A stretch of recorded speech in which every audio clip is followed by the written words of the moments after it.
My First Dulos, Chapter 75, Santa Baby.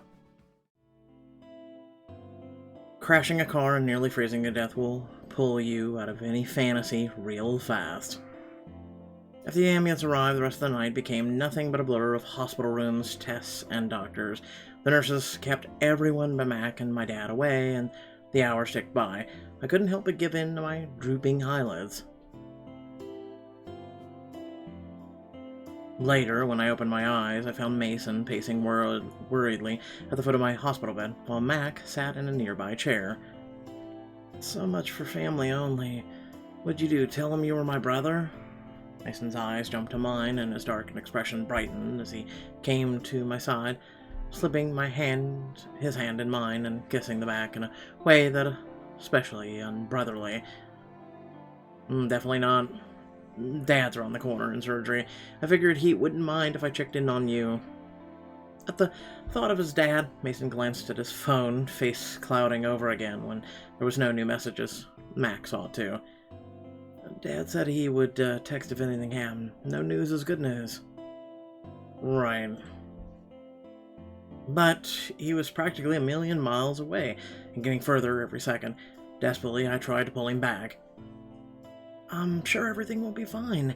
You gotta try and relax. I can't. The last thing I said to him that he wasn't worth the air he breathed. Who says that to their dad? We say a lot of stupid shit to our parents when we're mad. Someone under a lot of stress. Dad swiped the curtain divider aside and came to stand at the foot of my bed. The surgeon said he's stable for now, but Mason, your mom could use some company. Why don't you head back to be with her? Mason nodded before turning to me and giving my hand a squeeze. I'm glad you're alright, Emma. You had me worried. It's all thanks to the best rescue squad around. Shot me a smile before walking away, and I waited for him to disappear down the hallway before I turned back to my dad. How's your head? Minor concussion, but they think at-home observation. I'll be fine. Once the nurses brings my discharge paper, I'm free to go. How are things looking for our other patient? It's hard to tell. He didn't get to an OR until after the golden hour, but Jim's tough. Either way, he's got a long road ahead of him. And so do we if we're going to get back home, or are we just pretending that the Jennings didn't kick us out?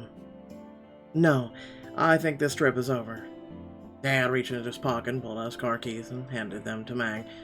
Once you're released, you kids should head on home. I'm gonna stay and translate some of the medical jargon for Linda. Dad, that's really nice of you. After the way dinner went, I was sure we were done with the Jennings for good. Yeah, now you're staying to help out? What gives? Girls, when I decided on a career in medicine, I didn't just take an oath to help the people I liked. My job is to help those that need help. And today that includes the Jennings. No matter how much they've outgrown us. But I'd better get back. Text me when you make it home. He moved the curtain aside, slipping out just before the nurse stuck her head in with a smile. It's also not Mason and his wife's fault that, he's such a prick. Emma Price, what do you say we get you out of that bed, hon?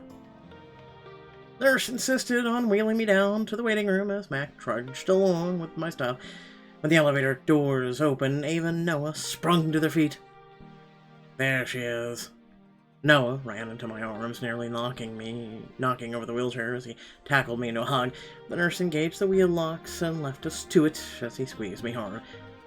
Let me guess, you missed me. Yeah, well, the last time I saw you, you were looking too great, so sue me.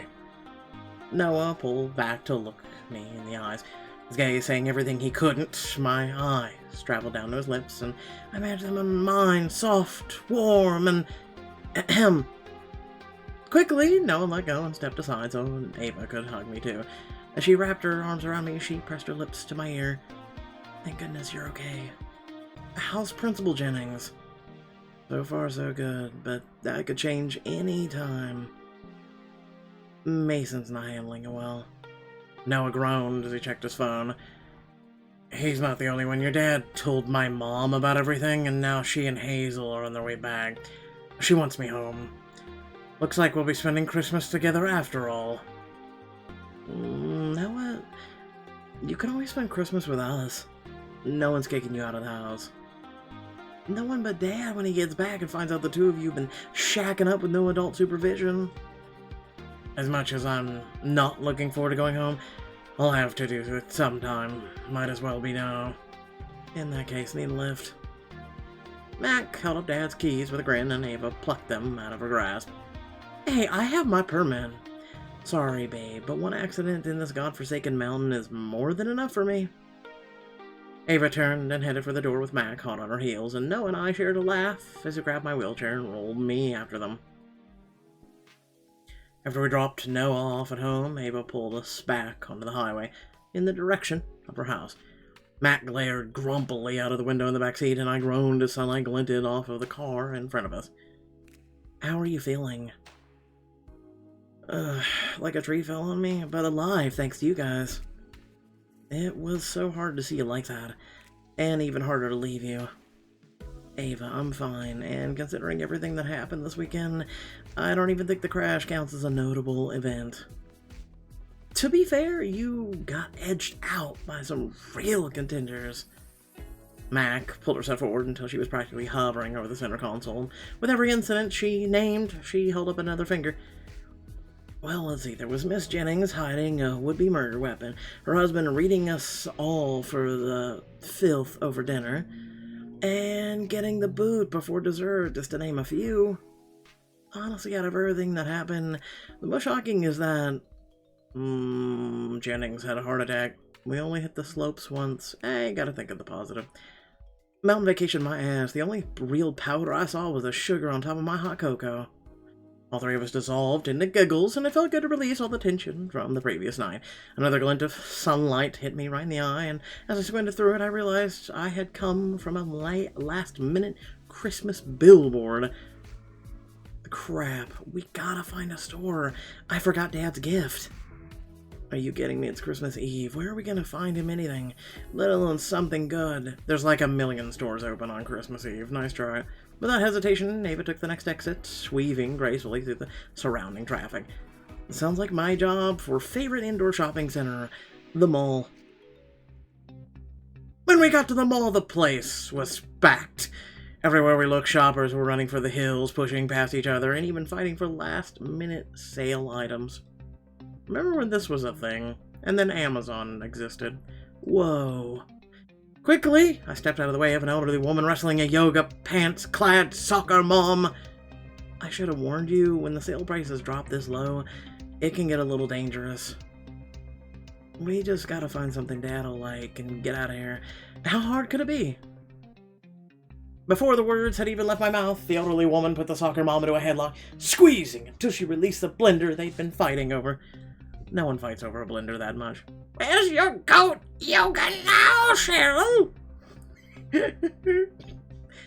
On second thought, maybe we should divide and conquer to get this done quicker, and that one's putting the boom back in Baby Boomer. Agreed. You two take this whole way and keep each other safe. I'll head around the corner and check there for anything good. Who's gonna keep you safe? Ava smirked as she flexed her toned biceps, and I raked my eyes over her fit frame. Pixar didn't happen. Please. I lift women over my head for fun. These grannies ain't got nothing on me. With that, she strode confidently down the hallway, and I couldn't help but stare after Mac waved a hand in my face. Sam, I didn't want to ask while she was here, but are you sure Dad's the only person you need to shop for?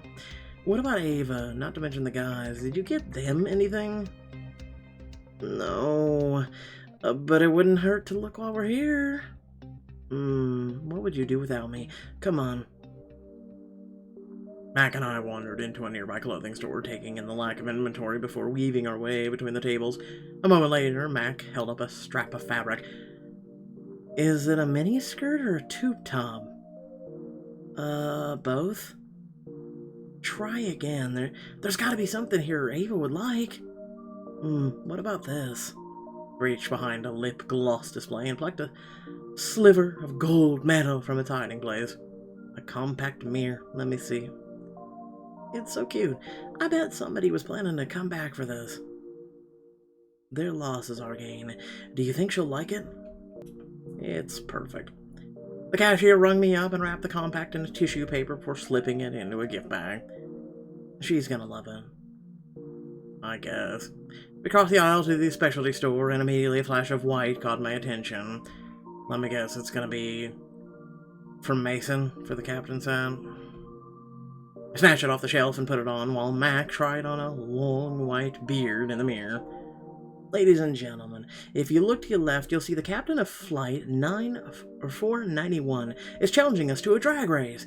Please fasten your seatbelts and put your tray tables in their upright and locked positions, because he is going down. Wait, did Mason just get his pilot's license? That could be a cool joke gift. And after everything that's happened, he could probably use a laugh or two. Maybe it'll brighten his spirits. Get the hat from Mason. It's worth a try. We stopped at the checkout counter and the cashier slipped it into a gift bag. Remember when shopping was about getting something from the heart? Pixelberry doesn't even give us a choice with this crap. Looks like there's one less person on your list. But I don't think we're gonna find anything for Dad in here. You're right. Next stop, the bookstore. We ducked into the bookstore and wandered down the aisles looking for interesting tiles. Online dating for lonely man, the motion of the ocean and other tales of the sea, underwater basket weaving, an anthology? Dad's not gonna like any of these. What does he even like to read besides case studies? She picked up a book and turned her head to read the title before showing it to me. The Beautiful Art of Origami? Sounds good to me. Let's get it and go. Dad's not gonna read that, and you know it. I took the book from her and flipped through the pages until I came to the page with directions for making Orizuru? Wow, it's beautiful. I thought you said Dad wouldn't like it. He wouldn't, but imagine if I made these for Noah out of our notes from tutoring session. He strikes me as a sentimental gifts kind of guy, so I guess it's worth a shot. Make them for Noah, really. I can't wait to see his face. While the cashier checked me out, but I checked my phone. Ava just texted me. She said she got some ideas for Dad's gift. Let's go see. We disappeared around the corner and found Ava in the pawn shop, standing triumphantly in front of a shelf full of junk. There you two are. Ava's gaze caught on the stuff in my hands, and her eyes glinted mischievously. Looks like someone's been doing a little shopping. Anything for me? God, you are so selfish. Only thinking of yourself. That depends. Have you been naughty or nice this year? Naughty deserves to be rewarded too. Can we focus, please, ladies? You're right. I've narrowed it down to a couple things your dad might like. Luckily, I've known Dr. Price long enough to get a general idea of his style. She gestured to a nearby shelf containing a used joke book and an evil-looking Cadiuses? Thank you for looking, but are you sure you've met our dad? It's not like I had a lot to work with. It's Christmas Eve. Well, it's the thought that counts, right? Exactly. So, which are you thinking? Well, I mean, that is the symbol, kind of, for, MD. But I'm gonna go with the joke book because your dad is a dad. I picked up the joke book. Maybe a few jokes will help him lighten up. Fine, but as payment for my time, that's a gift from both of us.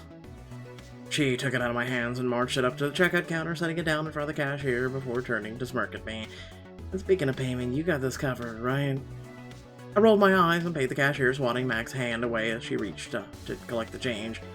Fine, but if he hates it, you're taking half the blame. Later, as I lay resting in my room, my mind wandered, finally processing everything that had happened. Despite all the bad stuff, the last 24 hours had proven that when the chips were down, I was surrounded by people who would do anything to keep me safe, especially one in particular. As I fought to stay awake, I couldn't resist the question that lingered. If I felt this strongly about one of them, what about my feelings for the other two? Oh, I get it. This book is taking 75 plus chapters. to push the narrative of you might be able to love more than one person in your life. Hey, guess what? I didn't take 75 chapters of my life to figure that one out. Yeesh. Without further ado, please remember to like the video, share the video and or channel, and make sure to subscribe. Subscribing, it makes you become part of the community, and it's a great way to also receive notifications for when my content goes up, which, by the way, we have a ton. Spider-Man Miles Morales on the PS5 will be coming to the channel very shortly. We've updated Phasmophobia, Watch Dogs, a lot of games. And by the way, Cyberpunk 2077 is literally in 2 days. So, catch y'all later, peace!